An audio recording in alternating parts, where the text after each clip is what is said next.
તુરખેરા ગામે અમે તમામ ચૂંટાયેલા સભ્યો છે અને અહીંયાના જે આગેવાનો છે એમના જોડે આવ્યા છે.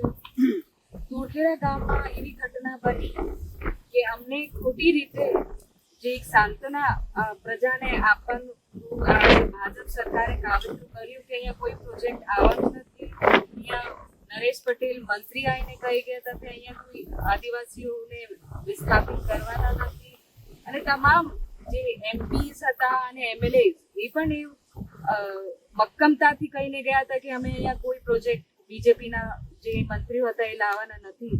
પણ છતાં આ કાલે 2 દિવસમાં એક ઘટના બની કે કંપનીઓના બારોબાર અહીંયા અમારા કોઈ પણ આગેવાનોને પૂછ્યા વગર સર્વે કરવા આવ્યા કે અમે અહીંયા પ્રોજેક્ટ લાવવાના છે, હાઇડ્રો પ્રોજેક્ટ લાવવાના છે અને અહીંયા ખાસા પોઈન્ટ પણ એ લોકો માર્ક કરીને ગયા છે. તો કોના આદેશથી આ કામો થાય છે? તો તમે જનતાને ઠગો છો.